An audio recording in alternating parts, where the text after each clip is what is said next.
RDC, tout sur la réunion d'urgence pour pallier l'insécurité dans nos stades. Peut-on lire à la une de sportguinéen.com ce matin. Le site guinéen revient sur la réunion des autorités sportives guinéennes en vue de la prochaine rencontre internationale à Conakry, et le moins que l'on puisse dire est que les responsables veulent prendre les devants avant qu'il ne soit trop tard.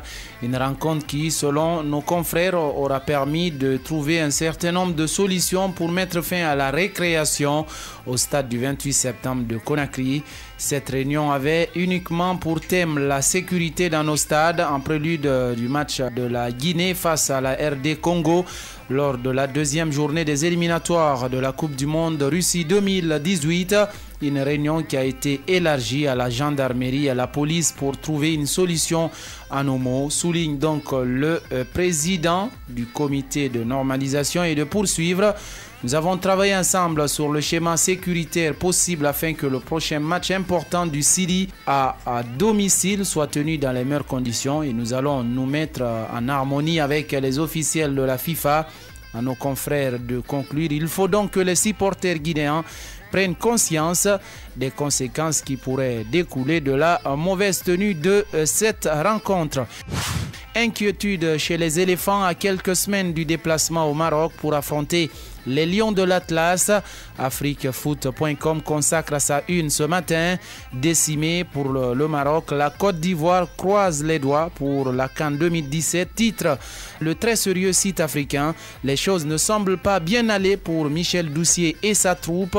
Entre suspension du gardien Sylvain Gbowo, de Thomas Touré, combiné aux blessures du défenseur Eric Bailly et du capitaine Gervinho, ça sent l'hécatombe chez les éléphants. Les éléphants redoutent surtout de devoir se passer de leurs deux cadres. Mais au-delà de la participation incertaine pour la rencontre face au Maroc, c'est leur participation des deux derniers cités à la CAN 2017 qui inquiète. D'après France Football, relayé par Afrique Foot, l'ancien Lillois souffre d'une rupture des ligaments croisés du genou gauche.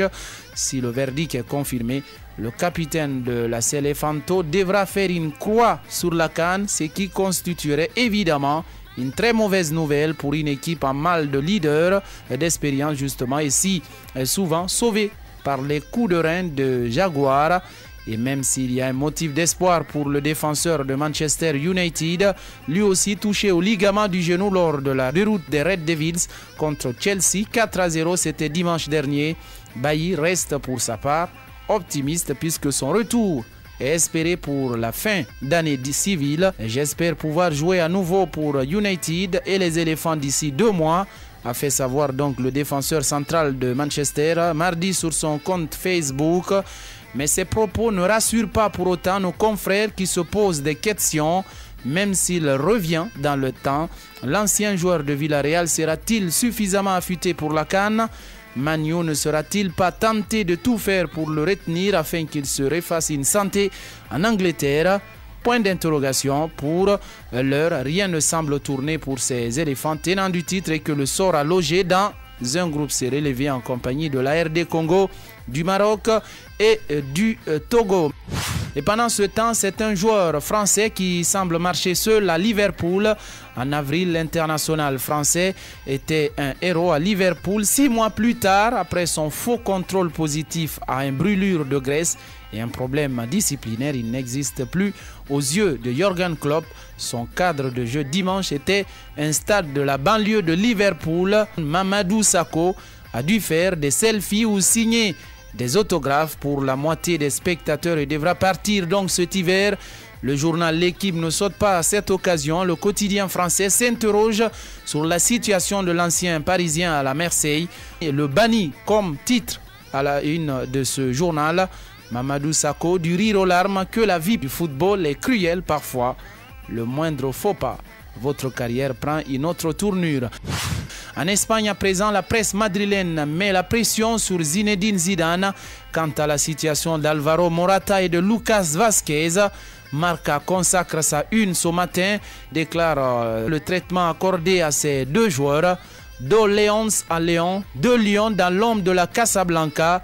Même constat pour le quotidien madrilène AS qui titre Corazon de Lion, cœur de lion en référence aux belles prestations de ces deux joueurs de la Cantera du Real Madrid qui endossent donc la tunique de sauveur de la maison ces derniers matchs. Et puis en Catalogne, jamais un jour ne passe sans que la presse ne vante les mérites des Blaugrana.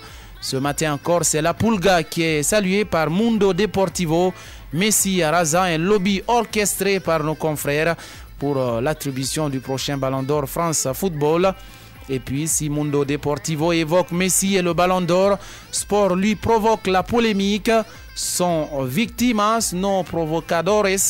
Nous sommes victimes, non des provocateurs. Cet autre quotidien catalan invite la LFP espagnole afin de sévir contre les fauteurs de troubles qui ont provoqué la fin de match électrique samedi dernier à Mestalla lors du match entre le FC Barcelone et Valence où Neymar a reçu une bouteille d'eau de la tête. Et c'est ce qui met fin à cette revue de presse. On se donne rendez-vous demain sur la panafricaine du sport et de la culture.